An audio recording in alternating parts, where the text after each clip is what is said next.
अस्सलाम वालेकुम गाइस, कैसे हैं आप। उम्मीद करता हूं कि आप सब खैरियत से होंगे, खुश होंगे और हमारी दुआ है कि आप हमेशा खुश रहें, हंसते और मुस्कुराते रहें। मेरा नाम है रहमान अनवर और मैं हूं मोहम्मद सैयद और मैं मुज़फ़्फ़र इकबाल। और आज हम जिस वीडियो पर रिएक्ट करने जा रहे हैं, इस वीडियो का टाइटल है India big mistake in BrahMos incident. तो चलो सबसे पहले वीडियो देखते हैं। अगर वीडियो पसंद आए तो लाइक सब्सक्राइब ज़रूर कीजिएगा और कमेंट में अपनी राय का इज़हार ज़रूर कीजिएगा। तो चलो वीडियो करते हैं शुरू।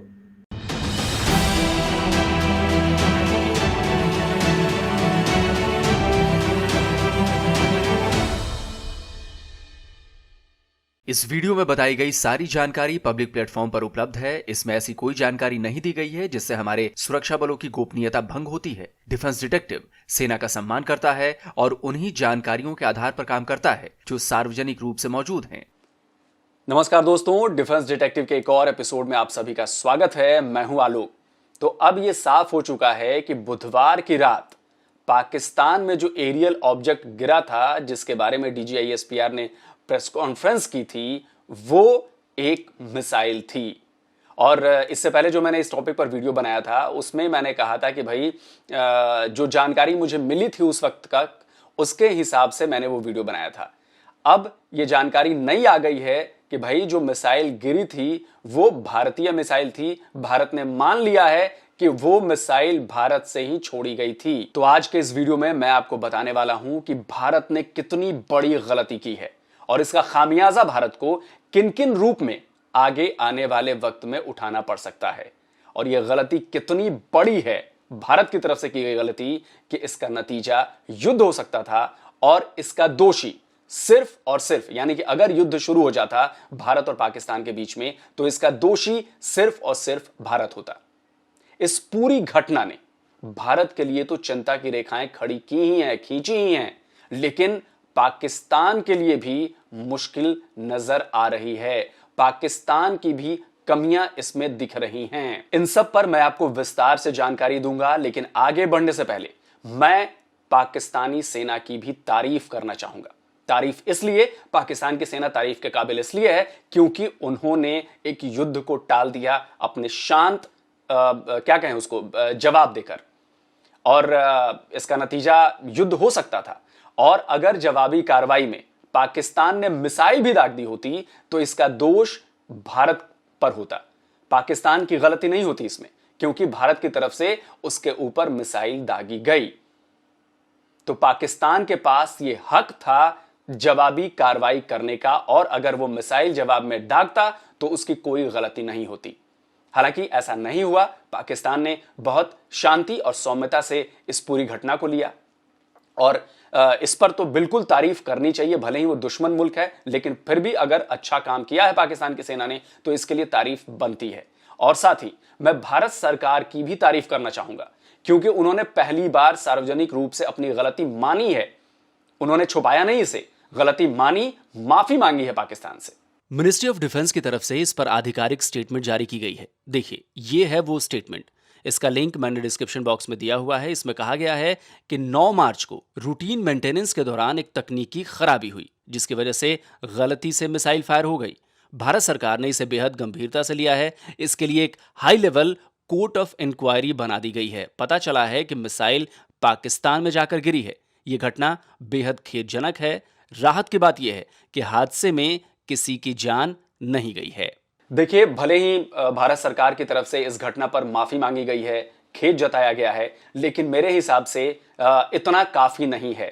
कोर्ट ऑफ इंक्वायरी में जो भी दोषी पाया जाए, चाहे वो सेना का कोई भी कितना भी बड़ा अफसर क्यों ना हो, उसे सख्त से सख्त सजा मिलनी चाहिए, क्योंकि ये गलती ऐसी गलती है, ऐसी गलती थी कि इसका परिणाम बहुत भयानक हो सकता था। आप सोचिए, मिसाइल में वॉरहेड नहीं था, इसके बाद भी जहां ये गिरी है वहां नुकसान ठीक ठाक हुआ है। पाकिस्तान से जो तस्वीरें आई हैं उनमें साफ दिख रहा है कि मिसाइल के हिट होने से कई इमारतों को नुकसान पहुंचा है, कई दीवारें टूट गई हैं। मान लीजिए अगर किसी की जान चली जाती तो क्या होता। भगवान का शुक्र मनाइए कि किसी की जान नहीं गई, क्योंकि जहां मिसाइल गिरी है वो आबादी वाला इलाका है। भारत के एक मिलिट्री एविएशन एक्सपर्ट हैं शिव। इनका एक यूट्यूब चैनल भी है। उन्होंने सैटेलाइट इमेज के जरिए बताया है कि मिसाइल मियां चन्नू में कहां गिरी थी। देखिए, ये जहां पर इन्होंने पिन किया है, ये जो येलो कलर की पिन आपको नजर आ रही है, यहां पर मिसाइल गिरी है। यानी चारों तरफ आपको इमारतें नजर आ रही हैं। उन्होंने बताया कि इसके करीब घर भी हैं, एक टेक्सटाइल फैक्ट्री भी है, सीवेज प्लांट भी है, एक तबेला भी है। यानी किस्मत थी कि किसी की जान नहीं गई। देखिए, मेरे हिसाब से सिर्फ गलती मान लेने से काम नहीं चलेगा। भारत की सरकार को चाहिए कि पाकिस्तान में जिनका भी नुकसान हुआ है वो भारत सरकार मुआवजा दे उन्हें, क्योंकि भाई ये भारत सरकार की गलती की वजह से हुआ है और पूरा मुआवजा, पूरी भरपाई की जानी चाहिए पाकिस्तान में जो नुकसान हुआ है। ये मैं कह रहा हूं, मेरा हिसाब तो यही कहता है। और मैं क्यों इसे इतनी बड़ी गलती कह रहा हूं, इसकी एक वजह है, बहुत बड़ी वजह है। क्योंकि आप समझ रहे हैं कि इस वक्त ऐसे हालातों में जब पूरी दुनिया परेशान है, रूस यूक्रेन में ऑलरेडी युद्ध चल रहा है, ऐसे में एक और युद्ध शुरू हो जाए भारत और पाकिस्तान के बीच, तो ये बिल्कुल ठीक नहीं होता। और मैं एक बार फिर पाकिस्तानी सेना की यहां पर तारीफ करूंगा कि उन्होंने बहुत ही काबिले तारीफ काम किया है शांत ढंग से इस पूरे मामले को हैंडल करने का। लेकिन अब चूंकि भारत की तरफ से गलती हो गई है, अब चूंकि भारत ने मौका दे दिया है, तो पाकिस्तान इस गलती को भुनाने का जो उसका तरीका है वो इसे नहीं छोड़ेगा। वो हर मंच पर इस बात को लेकर जाएगा और भारत के खिलाफ भारत की मुश्किलें वो बढ़ाएगा। भारत के लिए कई तरह से मुश्किल बढ़ेगी। पाकिस्तान को मौका मिल गया है कि वो भारत की मिसाइल तकनीक पर एक बार फिर से सवाल उठाए। पाकिस्तानी सेना की तरफ से DGISPR ने बिना देर करते हुए ये सवाल भी उठा दिया था। ये दो चीज़ों को बड़ा वाज़ेह बयान करता है। एक तो उनकी जो भी टीम्स हैं, जो भी ह्यूमन रिसोर्स है, जो इस तरह की हाईटेक चीज़ों को देख रही है, उनकी प्रोफेशनल प्रोएस को जाहिर करता है कि वो क्या है। काफ़ी बड़ा सवालिया निशान है उसके ऊपर। और दूसरा, ये उनकी टेक्नोलॉजी जो है उसके ऊपर भी बहुत बड़ा सवालिया निशान है कि उस टेक्नोलॉजी में काफ़ी कमी है मेरे ख्याल में, और उसको मजीद उनको काफ़ी काम करना पड़ेगा अपनी टेक्नोलॉजी को इम्प्रूव करने में। जाहिर है, इतनी बड़ी गलती अगर होगी तो कोई भी दुश्मन मुल्क उसका फायदा उठाएगा। सेना को जो कहना था उसने कह दिया। दूसरी तरफ पाकिस्तान की सरकार भी इसे बड़ा मुद्दा बनाने जा रही है। पाकिस्तान के नेशनल सिक्योरिटी एडवाइजर हैं मोईद यूसुफ। उन्होंने ट्वीट कर दुनिया से अपील की है कि भारत के इस एक्शन के खिलाफ संज्ञान लिया जाए। ट्वीट में उन्होंने लिखा है कि दुनिया को चाहिए कि वो भारत के व्यवहार, उसकी राजनयिक दिशा और अपने पड़ोस में शांति और स्थिरता की आवश्यकता के प्रति उसकी उपेक्षा के बारे में अपनी बंद आंखों को खोलें। दुनिया को इस घटना को तत्काल संवेदनशीलता और अलार्म के साथ देखना चाहिए। ये तो हो गई पाकिस्तानी सरकार की बात। वैसे दुनिया की तमाम इंटरनेशनल न्यूज एजेंसीज ने भी इस खबर को प्रमुखता से जगह दी है। हर बड़े अखबार ने, हर बड़े इंटरनेशनल अखबार ने इसे कवर किया है। चलिए ठीक है, भारत की मुश्किलें बढ़ेंगी और पाकिस्तान भी अगर ये कदम उठा रहा है तो वो भी जायज है, वो उठाना चाहिए। क्योंकि भाई मिसाइल आके भारत की गिरी है, भारत ने गलती की है, तो उसका फायदा वो उठाएगा और उठाना चाहिए उसको। लेकिन इसके साथ ही पाकिस्तानी एयर डिफेंस पर भी सवाल उठने शुरू हो गए हैं। और ये सवाल मैं तो उठा ही रहा हूं, ये सवाल पाकिस्तान के भीतर से भी उठ रहे हैं। और ये सवाल उठाने इसलिए भी जरूरी हैं क्योंकि इससे अगर मिसाइल घुस गई है उसमें, तो आपके एयर डिफेंस में कहीं ना कहीं कमजोरी है और इस कमजोरी को दूर करना पड़ेगा आपको। तो इसलिए ये सवाल उठने जायज हैं। और क्योंकि अभी आपने कुछ महीनों पहले ही या कुछ हफ्तों पहले ही चाइना से HQ-9B एयर डिफेंस सिस्टम लिया है, तो अब सवाल ये उठता है कि अगर वो सिस्टम लगा था तो ये मिसाइल क्यों नहीं मार गिराई गई?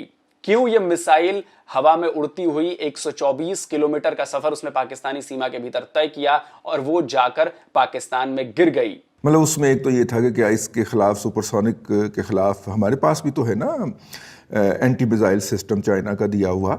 तो चाइना से हमने जो पिछले दिनों ही लिया है, तो क्या वो इस इलाके के अंदर उसकी बैटरियां मुतय्यन नहीं थीं या उनकी रीच में नहीं था? इस तरह के सवालात जो हैं डायरेक्ट या इनडायरेक्टली पूछे गए, लेकिन उन्होंने इनको बड़े टैक्टफुली प्यार से वो किया। इमरान खान साहब तो ये कहते थे कि अगर पाकिस्तान में कोई ड्रोन आएगा तो हम उसको मार गिराएंगे।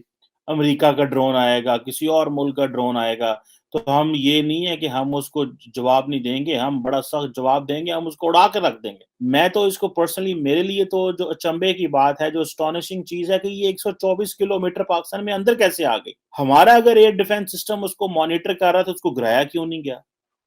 उसको चेक क्यों नहीं किया गया कि ये क्या कर सकता है? हम तो रिस्पॉन्ड इस तरह कर रहे हैं कि 124 किलोमीटर के अंदर आ गई। जाहिर है सवाल तो उठेंगे, क्योंकि मैं याद दिलाता चलूं कि बालाकोट में जब स्ट्राइक की थी भारतीय वायुसेना ने, तो उस समय भी ये बात सामने आई थी। मुझे याद है कि जो रक्षा मंत्री हैं पाकिस्तान के, वो खटक शायद हैं, उनसे जब सवाल पूछा किसी पत्रकार ने कि भाई अगर वो विमान अंदर आए, विमान इतनी अंदर तक आए भारतीय वायुसेना के, तो उसको मार क्यों नहीं गिराया गया, उसको शूट डाउन क्यों नहीं किया गया? तो इसका जवाब खटक साहब नहीं दे पाए थे। उन्होंने कहा कि रात हो गई थी और ये था और वो था, वो किसी तरह जवाब को टाल गए। अब दोबारा जब भारतीय मिसाइल ने पाकिस्तानी एयर स्पेस का उल्लंघन किया, उसमें करीब 125 किलोमीटर अंदर जाकर गिरी, तो फिर से ये सवाल उठ रहे हैं कि भाई ऐसा क्या हो गया, क्यों भारतीय मिसाइल को शूट डाउन नहीं किया गया? हालांकि पाकिस्तान में इसे लेकर प्रोपेगेंडा भी शुरू हो गया कि पाकिस्तानी एयर डिफेंस सिस्टम कितना मजबूत है कि उसने भारत के मिसाइल को मार गिराया है। ट्विटर पर एक पाकिस्तानी यूजर ने लिखा कि जो मिथ था कि ब्रह्मोस मिसाइल को इंटरसेप्ट नहीं किया जा सकता, वो मिथ मियां चन्नू में दफन हो गया। हालांकि मैं आपको बता दूं कि अभी ये क्लियर नहीं हो पाया है कि वो ब्रह्मोस मिसाइल ही है। इसके अलावा प्रोपेगेंडा फैलाने वाला सबसे बड़ा पाकिस्तानी यूट्यूब चैनल है हकीकत टीवी। उसने भी अपने वीडियो में दावा किया कि पाकिस्तानी एयरफोर्स ने ब्रह्मोस मिसाइल को इंटरसेप्ट किया है। हालांकि हकीकत टीवी के प्रोपेगेंडा को उसके पाकिस्तानी दर्शकों ने ही ध्वस्त कर दिया। कमेंट सेक्शन में उसके एक व्यूअर मोहम्मद बिलाल ने लिखा कि आईएसपीआर ने साफ कहा कि मिसाइल इंटरसेप्ट नहीं हुई है, बल्कि अपने आप गिरी है। एक दूसरे यूजर इफ्तिखार अहमद ने भी वही लिखा कि डीजीआईएसपीआर ने कहा है कि मिसाइल अपने आप गिरी, ना कि पाकिस्तानी एयरफोर्स या फिर पाकिस्तानी एयर डिफेंस के द्वारा शूट डाउन हुई। एक और यूजर ने लिखा है कि आईएसपीआर की प्रेस कॉन्फ्रेंस बड़ी कंफ्यूजिंग थी, उन्होंने इंटरसेप्ट वर्ड का इस्तेमाल नहीं किया। उन्होंने कहा कि वो एक कम अहमियत वाली जगह पर गिरी है। प्रेस कॉन्फ्रेंस एनकरेजिंग नहीं थी। यानी कुल मिलाकर ये बात जो फैलाई जा रही है कि पाकिस्तानी एयर डिफेंस ने मिसाइल को मार गिराया, वो बिल्कुल गलत है। पहली बात तो ये कि डीजीएसपीआर ने ये नहीं कहा कि वो हमने गिराया है, उन्होंने ये कहा है कि वो खुद गिरा है। कई लोगों को मैं देख रहा था कि वो ये कह रहे थे कि जी पाकिस्तान ने इसको मार गिराया, लेकिन जो मैंने सुना वो ये था कि हमने इसको मार नहीं गिराया, वो खुद ही नीचे गिरी है तो गिरी है। ये भी एक बहुत बड़ा सवाल है कि वो किस तरह जो है वो चीज जो है वो नीचे गिरी और हमने उसको इतनी देर क्यों नहीं रोका? क्या वो कहीं और जा रही होती, हम उसको मॉनिटर कर रहे थे? एनी हाउ, यानी ये बात तो साफ है, इसमें कोई दो राय नहीं है कि पाकिस्तानी एयर डिफेंस सिस्टम में लूप था, तभी भारत की मिसाइल वहां तक पहुंच पाई। चलिए, आपने ट्रैक किया, आपको सब पता था, लेकिन आप उसे शूट डाउन नहीं कर पाए। और ये तब है जब अभी हाल ही में प्रधानमंत्री आपके जो इमरान खान हैं, उन्होंने कहा था कि कोई भी ड्रोन, कोई भी चीज आएगी तो वो शूट डाउन कर दी जाएगी, लेकिन ऐसा नहीं हुआ। और अब ये जो सवाल है कि भाई एयर डिफेंस सिस्टम क्या कर रहा था, ये सवाल का तो जवाब देना पड़ेगा। लेकिन अब मैं जो अगली बात करने जा रहा हूं, वो जरा उसको न्यूट्रल होकर सोचिएगा। अगर ये मिसाइल भारत ने जानबूझकर फायर की है, तो ऐसा क्यों नहीं हो सकता कि भारत ने यह सोचा हो कि चलो ऐसा करके एक बार टेस्ट करते हैं कि पाकिस्तानी एयर डिफेंस सिस्टम में क्या कोई लूप होल है, क्या कोई कमजोर कड़ी है जहां से भारतीय अपने मिसाइल को एंटर करा सकता है। तो अगर ऐसे सोचा जाए तो भाई भारत तो अपने मिशन में कामयाब हुआ। ऐसा मैं इसलिए कह रहा हूं क्योंकि अगर ऐसी ही मिसाइल पाकिस्तान की तरफ से गलती से फायर की गई होती, तब भी मैं ये सवाल उठाता, क्योंकि ये बिल्कुल जेन्युइन सवाल है। मिसाइल फायर करने में ऐसा नहीं होता कि बटन दबाया और मिसाइल उड़ चली। उसे टेस्ट फायर करना हो या फिर हकीकत में दुश्मन देश पर फायर करना हो, इसका एक लंबा प्रोसीजर होता है, उसमें कई लोग शामिल होते हैं, एक चेन ऑफ कमांड होती है। ऐसा नहीं हो सकता कि किसी एक ने चाह लिया कि मिसाइल फायर कर दूं, तो ये मुमकिन नहीं है। फायर कमांड तभी एक्टिवेट होता है जब उसके सारे एलिमेंट एक साथ मिलकर कमांड को पूरा करें। इसमें उसके फायर कंट्रोल सिस्टम से लेकर ह्यूमन इंटरफेरेंस भी शामिल है। हाँ, एक बात हो सकती है कि मिसाइल फायर की गई पूरे कमांड के साथ, लेकिन बाद में तकनीकी खामी आ गई, वो कंट्रोल में नहीं रह गई और वो पाकिस्तान की तरफ मुड़ गई, या उसने कोई डिफॉल्ट नेविगेशन कमांड उठा लिया जिसमें पहले से ही पाकिस्तान का कोई टारगेट डाला गया होगा। कहने का मतलब यह है कि हकीकत तो पाकिस्तान कभी नहीं जान पाएगा कि क्या वाकई मिसाइल गलती से फायर हुई या फिर गलती की आड़ लेकर जानबूझकर फायर की गई। जो हम लोग जो जानते हैं कि मिसाइल कैसे फायर होते हैं, कैसे अपने तब्दील करते हैं डायरेक्शन, तो ये बात मानने वाली नहीं है। कम से कम मैं नहीं मानता कि ये कोई गलती थी। गलती से फायर हो सकता है, उसके बाद गलती से वो मुड़ कर पाकिस्तान की तरफ भी आ गया और गलती से ऐसे इलाके में चला गया और फिर गलती से गिर गया। पाकिस्तान को कितना बड़ा खतरा था। मेरा ख्याल है कि यूएन सिक्योरिटी काउंसिल में लेकर जाने वाली बात है, यूएन के लेवल पे लेकर जाने वाली बात है कि एक न्यूक्लियर केपेबल मिसाइल पाकिस्तान पर दागा गया है और उसके बहुत सारे वजूहात हो सकती हैं। तो मेरा ख्याल है कि हमारा रिएक्शन वीक है, कमज़ोर है। ये बात मुझे सबसे ज़्यादा अपील की कि भारत ने ये तजर्बा करना था और उसने इस इलाके के अंदर जिस कॉरिडोर में करना था उससे एयर ट्रैफिक नहीं गुजरती, तो लिहाजा उसने किसी को बताना मुनासिब नहीं समझा। सर्टन लेवल पे आके उनका उससे कंट्रोल हट गया और वो 90 के ज़ाविये के ऊपर मुड़ के पाकिस्तान घुस गया। आप कहेंगे कि कितना अक्लमंद बम्ब सी, वो परले बाजू क्यों नहीं बढ़िया है, लेकिन क्या किया जाए, ठीक है। तो मेरा ख्याल है कि शायद इसको ये भी एक हो सकता है कि इंडिया ने पाकिस्तान की उस कैपेसिटी को चेक करने के लिए ये डाइवर्ट किया हो ताकि हम उसके ऊपर मिसाइल मारें और उसको हमारी लोकेशंस का, सलाहियतों का पता चल जाए, ठीक है। जाहिर है इस पर लंबे वक्त तक चर्चा होगी, भारत में भी चर्चा होगी और पाकिस्तान में भी चर्चा होगी। और साथ ही एक और सवाल उठ रहा है, भारत से वो ज्यादातर सवाल उठ रहा है कि भाई ब्रह्मोस अगर मिसाइल थी, ये मान लिया जाए कि मिसाइल ब्रह्मोस थी, तो वो अब पाकिस्तान में जाकर गिरी है। अब क्या वहां जो उसका मलबा है, जो उसकी डबरी है, क्या उससे पाकिस्तान कॉपी कर सकता है ब्रह्मोस मिसाइल को? यह सवाल का जवाब देना इसलिए भी ज्यादा जरूरी है क्योंकि इससे पहले पाकिस्तान अमेरिकी टोमाहॉक मिसाइल को कॉपी करके बना चुका है, वो भी तब जब यह मिसाइल पाकिस्तान में गिर गई थी। 3 बार पाकिस्तान के पीएम रहे नवाज शरीफ ने दावा किया था कि पाकिस्तान ने रिवर्स इंजीनियरिंग के जरिए अमेरिकी टोमाहॉक क्रूज मिसाइल की कॉपी बना ली है, जिसे बाबर मिसाइल कहा जाता है। Pakistani news website express Tribune में छपा साल 2020 का यह आर्टिकल है। इसमें बताया गया था कि पाकिस्तान को अमेरिकी टोमाहॉक मिसाइल उन्हें बलूचिस्तान में मिली थी, जिसे वो लेकर आए, फिर उसे रिवर्स इंजीनियरिंग के बाद बाबर नाम से क्रूज मिसाइल बना ली। लेकिन उस टोमाहॉक में और इस भारतीय मिसाइल में फर्क है। टोमाहॉक उन्हें बिल्कुल सही सलामत मिली थी, यानी उसमें किसी तरह की कोई डैमेज नहीं थी। जबकि मान ले कि यह भारत की ब्रह्मोस मिसाइल ही है तो इसकी हालत तस्वीरों में देखी जा सकती है। यह पूरी तरह तबाह हो चुकी है, छोटे मोटे पुर्जों के अलावा और कुछ भी साबुत नहीं दिख रहा है। इसीलिए मेरे हिसाब से इसकी नकल बना पाना पाकिस्तान के लिए करीब करीब नामुमकिन है। बाकी इस पर अगर आपको ज्यादा जानकारी चाहिए तो अल्फा डिफेंस का चैनल है यूट्यूब, वहां पर उन्होंने इस पर बड़े ही विस्तार से वीडियो बनाकर रखा है, तो वहां पर आप जाकर देख सकते हैं। लेकिन मोटा मोटी मैंने आपको बता दिया कि ऐसा कर पाना बहुत मुश्किल है जो हालात दिखे। तो दोस्तों उम्मीद है कि आपको ये वीडियो पसंद आया होगा, और अगर पसंद आया है तो इसे ज्यादा से ज्यादा शेयर कीजिए, ज्यादा से ज्यादा लाइक कीजिए, क्योंकि सही और सटीक और सबूतों से भरा हुआ वीडियो यहां आपको मिलता है डिफेंस डिटेक्टिव पर। तो जल्दी हाजिर होता हूं एक और नए वीडियो के साथ। और हां, जाते जाते उन लोगों से गुजारिश है जो पहली बार चैनल पर आए हैं, प्लीज चैनल को सब्सक्राइब करिए, क्योंकि ऐसे शानदार वीडियोस आपको मिलते रहेंगे। तो जल्दी हाजिर होता हूं एक और नए वीडियो के साथ। नमस्कार, जय हिंद।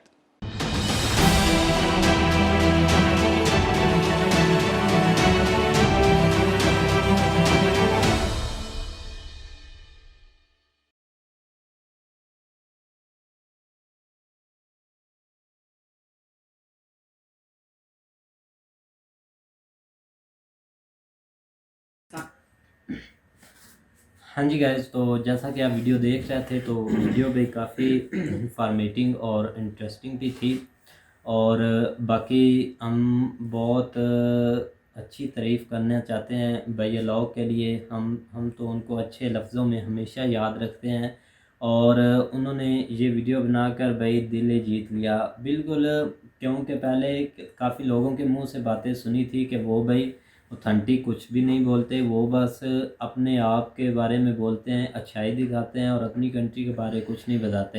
हाँ, जब तक वो पाकिस्तान के अगेन वीडियो बनाता रहा ठीक है, उसके ठीक लोग उसको प्यार भी देते थे, ठीक बोलते थे कि आप बहुत प्रूफ के साथ बात करते हैं, ऐसे ही रहें, ऐसे वीडियो बनाते। लेकिन आपने इमेजिन किया कि उसकी एक ये 2 और 3 अल्फाज अच्छे बोलने से उसका हशर क्या हुआ, कमेंट शायद वो देख ले या उसको देखने चाहिए यार क्या क्या वो बोल रहे हैं। भाई यही हम बात तो मैं तब शुरू से बोल रहा हूँ कि इन लोगों, अगर आप उस कंट्री में एक लफ्ज़ भी पाकिस्तान के हक में बोल देना तो ये आपका जीना आराम कर देगा। वही हुआ, उसने 1-2 पॉइंट ठीक कहे, ये नहीं कि गलत बोले हैं, ठीक भी बोले, लेकिन वो ये नहीं मान रहे कि हम ऐसा, जैसा कि वो बोल रहे हैं हमने ऐसे टेस्ट करने हैं और भी करने हैं, लेकिन इनको पता नहीं होने क्या वाला है। और अगर ये टेस्ट करते हैं, लेकिन हमने करना नहीं टेस्ट, हमें पता है, हम अगर हम करेंगे तो फिर आपके रडार सिस्टम को भी नहीं पता चलेगा, ऐसे ना तो पता यार चला। आप नुकसान इमेजिन है ना दोनों कंट्री है तो का, नुकसान, जो लेकिन भी कर आपको लें बोल आप। रहा हूँ, आप इमेजिन कर लें कि वो उसकी एक बात को ट्रेंड क्यों बनाया गया है DGSPR की, और वो चाहता था कि ये बात सब करें कि हमने नहीं गिराया, वो खुद ही गिरा है। अगर आप इमेजिन कर लें कि हम, अगर वो खुद गिरा है तो कहीं आबादी वाले इलाके में भी गिर जाता। आप ये इमेजिन करें कि वो वहाँ ही गिरा है जहाँ पर कोई आबादी भी नहीं थी, कोई रहता भी नहीं आसपास था, आबादी थी। आसपास आबादी थी, आबादी में तो नहीं ना गिरा। अगर हमने नहीं गिराया तो फिर वह खाली जगह पर वो जो 3-4 इमारतें थी वहाँ पर जाकर क्यों गिरा। असल में जो है ना वो असल में वीडियो जो है ना वो जो अलोक साहब ने बनाई है, अलोक सर ने, इसमें आज इन्होंने एक बहुत सारी अच्छी बातें की हैं। एक पॉजिटिव थिंकिंग जो है ना वो यही है। वो हम कल भी बात कर रहे थे कि जो भी एक समझदार बंदा है ना इंडिया में, जो थोड़ा बहुत सेंस रखता है इस चीज़ की, तो वो कभी नहीं इस हक में कहेगा कि ये जो कुछ भी हुआ है ये ठीक हुआ। वो हमेशा इस चीज़ को जो है ना वो इग्नोर करेगा और सख्ती से इसको इग्नोर करेगा कि ये जो मामला हुआ ना ये बिल्कुल गलत हुआ है, इसको कभी नहीं होना चाहिए। उसकी वजह क्या कि जंग जो है ना जब शुरू हो जाती है ना, क्योंकि अगेन अगेन ये चीज़ें रिपीट करते हैं कि जो है ना दोनों एटमी ममालिक हैं दोनों, तो अगर ठीक है छोटा मोटा जो भी है वो एक चलता रहता है क्लैश, लेकिन इस लेवल पे कभी भी नहीं जाना चाहिए। और हम कल से बल्कि उस दिन से कह रहे हैं कि पाकिस्तान ने एक बहुत समझदारी वाली बात की है, जो उन्होंने जस्ट जो है ना यही बताया कि उधर से कोई चीज़ आई है, इंडिया को जो ना इसकी डिफाइन करना पड़ेगा कि ये क्या चीज़ है। और इंडिया की भी इस चीज़ पे जो है ना वो 3 बनती है कि उन्होंने दूसरे दिन ही उसको बता दिया कि भाई ये हमारे से कोई टेक्निकली जो है ना वो टेस्टिंग में जो है ना वो खराब जो है ना वो गलती हो गई है, गलती होगी और बिल्कुल। इसके ऊपर हम जो है ना वो मज़ीद तहकीक कर रहे हैं। ठीक है, और उन्होंने भी एक अच्छा स्टेप लिया। तो आलोक सर जो है ना वो उनको अगेन अगेन हम इस चीज़ की दाद देते हैं कि उन्होंने बहुत ज़्यादा जोर दिया है कि हमको इस चीज़ की तरफ देखना चाहिए कि ये हमारे लिए नुकसानदेह है। नुकसानदेह इसलिए कि अब जो है ना वो अब जो पाकिस्तान को भी एक पॉइंट मिल गया, ठीक है, वो जो है ना होता कुछ भी नहीं है, वो अगर फॉर्म किसी पे भी चले जाए होएगा कुछ भी, लेकिन ये कि थोड़ा सा पॉइंट जो है ना वो मिल जाता है किसी भी कंट्री को। तो बिल्कुल। इसके नीचे जिस तरह सुहेल भाई कह रहे हैं कि रिव्यू देखने वाले थे, नीचे जो कमेंट सेशन है ना वहाँ पे लड़कों के कमेंट मैंने भी देखे हैं, तो वो सही बात कर रहे हैं कि जो पाकिस्तान के हक में जो भी इंडिया में बैठ के बोलेगा तो वो उसकी जो है ना वो तबाही है, या वो जो है भाई ना उसको एक गलत सेंस से ही उसको लेंगे। रहने ही नहीं देंगे। आप एक हद तक आपने ये भी देखा होगा कि कमेंट्स में के लोग बोल रहे हैं कि आपने उधर से पैसे लिए इसको, मैंने खुद ऐसे तो ये इसमें भाई comment क्या नॉलेज वाली बात तो उसने ठीक की है, कि लेकिन कुछ आपने लोगों को ISI से समझ comment नहीं लिए लगती। हैं, यहाँ तक के लड़कों ने नीचे जो है ना वो गालियाँ तक उनको जो है ना दी हैं, और बेवकूफ़ पता नहीं क्या क्या बोलते गए हैं।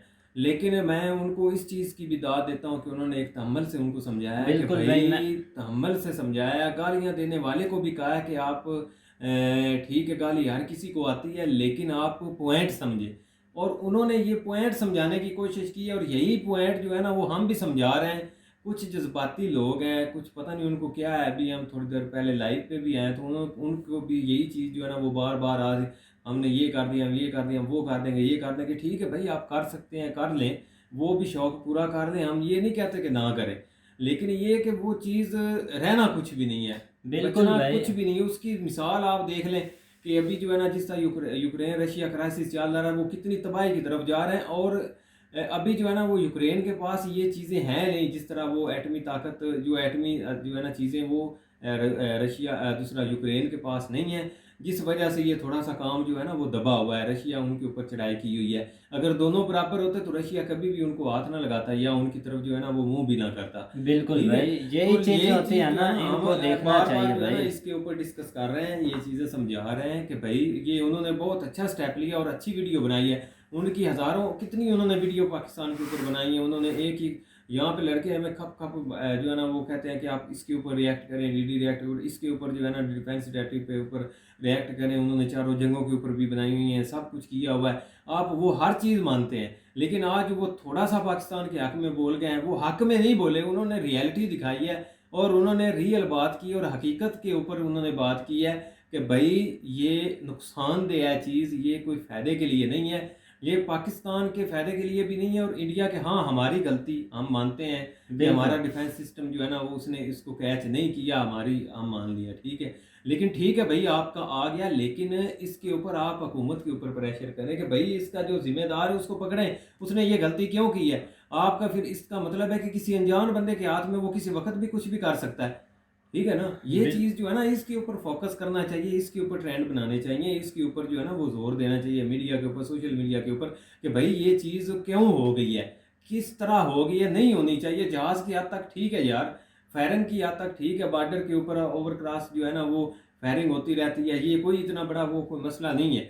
लेकिन जो मिसाइल्स के ऊपर बात आ जाए तो ये एक बहुत बड़ा फॉल्ट है इंडिया का, अगर कोई समझे तो। लेकिन समझने वाले कुछ समझ भी जाते हैं, कुछ नहीं भी समझते, उनको भी अल्लाह हिदायत है, हमारी दुआ है। लेकिन उन्होंने जो है ना वो हकीकत पे मबनी ये वीडियो बनाई और उनको इस चीज़ पे थोड़ा बहुत सपोर्ट करना बनता है, बजाय इसके कि आप उनको गाली गलौज करें या उनके नहीं नहीं, ऊपर वो बाकी जाएं। ना मैं यही बोलता हूँ कि हमेशा के भाई 2-4 बंदे होते हैं, लेकिन नहीं, अब दो चार ऐसा बंदे क्यों चलता हैं? है अगर भाई। आपके कंट्री का बंदा है वो आपको हर तरह से सपोर्ट कर रहा है, आप उसको दिन दुगनी जो है ना वो हर वक्त उसकी तारीफ कर रहे हैं। अगर उसने कोई रियलिटी के ऊपर बोल दिया तो आप उसके खिलाफ हो गए, ये किस तरह की आप बात कर रहे हैं? नहीं ये भाई, चीज़ नहीं होती। यहाँ पर सर लोग ने बहुत अच्छी बातें की, तो वो हम भी क्योंकि तो यही हमेशा कह रहे हैं ना। डिटेल में जाते हैं, वो डिटेल में वो डिटेल एक से एक प्रूफ पॉइंट भी आपको देते हैं समझाते हैं। भाई। उन्होंने पहली वीडियो बनाई एक पॉइंट के साथ समझाया कि ये जिस तरह जो है ना वो मामला हुआ है, लेकिन दूसरे दिन अभी उन्होंने वीडियो बनाई और साथ उन्होंने बता दिया कि भाई ये हमारा फॉल्ट है, ये हमारी बिल्कुल। गलती है, ये नहीं होना चाहिए। बिल्कुल क्योंकि भाई। वो समझते हैं कि आने वाले ये अगर इस तरह का कोई सिस्टम चल जाए तो वो नुकसानदेह कितना होगा,